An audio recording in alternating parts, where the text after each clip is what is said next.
The holiday season is a time of twinkling lights, joyful songs, and family gatherings. But there is a dark secret hiding beneath the festive cheer. For centuries, a monstrous figure has stalked the long, cold nights of Christmas. A creature so terrifying, it has been whispered about in hushed tones, avoided by children, and even used to control the moral fabric of entire villages. Krampus. He isn't the jolly old man you might think when you picture Christmas. Not the plump, red-suited Santa who brings gifts and joy.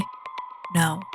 Krampus is the dark reflection of that figure, an ancient, twisted being born from ancient fear and folklore. This is not a story of holiday magic, but of dread, punishment, and terror. A chilling reminder that the price of misbehavior was not just a lump of coal, but something far worse. Something that might haunt you forever.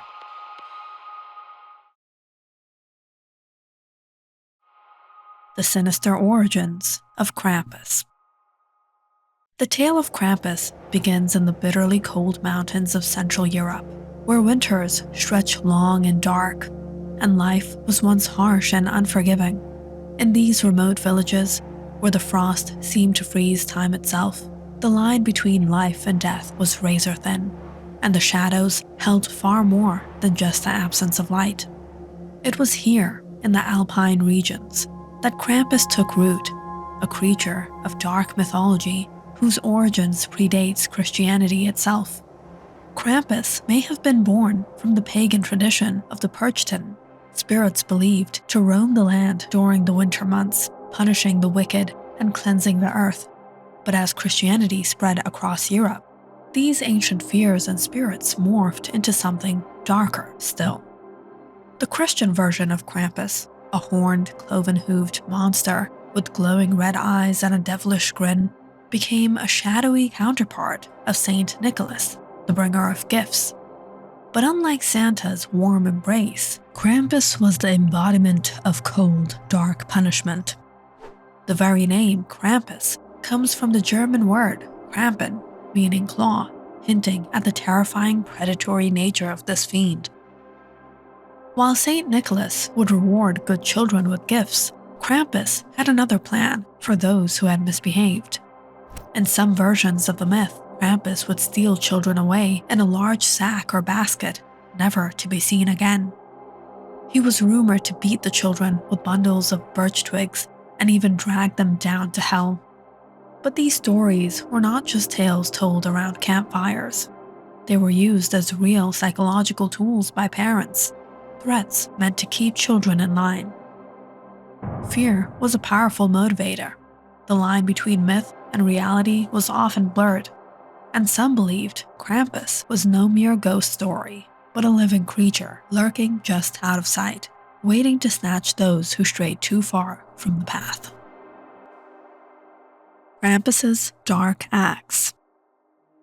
The mythology of Krampus isn't for the faint of heart.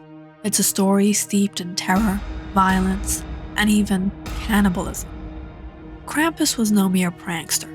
He was a punisher, a demon of retribution who dealt in cruel and graphic punishments. In some versions of the myth, Krampus didn't simply beat naughty children with his birch sticks. He took their lives. The worst offenders, those who had been especially wicked, might find themselves in the nightmarish embrace of Krampus's basket, being dragged away into the depths of his hellish lair. But the horror doesn't stop there. Some dark tales speak of Krampus eating the children he captures. It's said that Krampus would devour their flesh, feasting on the misbehaving youth as a form of divine justice. These elements weren't just part of folklore, they were embedded into culture, with parents warning their children not just to be good, but to fear the unimaginable consequences of failure. Even the older, ritualistic celebrations surrounding Krampusnacht, the night of Krampus, were marked by extreme violence. In some parades, men dressed as Krampus would not just scare onlookers, but would physically assault them. In one infamous tradition in the town of Imps, Austria, Krampus was said to brand his victims, leaving them with permanent scars as a reminder of their misdeeds. This ritualistic violence blurred the lines between fantasy and terrifying reality. Krampusnacht, the bloody tradition. As Krampus became more embedded in the Christmas celebrations, the rituals surrounding him became increasingly graphic. The night of Krampusnacht, December 5th, was a time of fear and chaos. For centuries, it wasn't just a fun holiday, but a terrifying, violent event. Villages across Austria, Germany, and Hungary would host wild processions in which men dressed as Krampus would march through the streets, chasing down children, beating them with sticks, and scaring entire communities into submission. In some areas, Krampusnacht was a night of terrifying mob rule. It wasn't uncommon for people to engage in what would be called Krampus hunts, in which adults dressed as creatures would target children or even those deemed unworthy by the community. There were stories of kids being chased through the streets, dragged into dark alleys, and assaulted by figures in Krampus masks. Some of these individuals even believed Krampus wasn't a myth at all, that the real Krampus would be hiding among them, pulling the strings in the darkness. In fact, many saw Krampus as a necessary element of the holiday, not just to punish children, but to cleanse society of its moral missteps. The modern Krampus. In recent years, Krampus has re-emerged, not just a figure of folklore, but as a sensation. His horrific image has made its way into pop culture as a strange symbol of rebellion against the sanitized, corporate-driven version of Christmas. But the revival of Krampus has sparked controversy.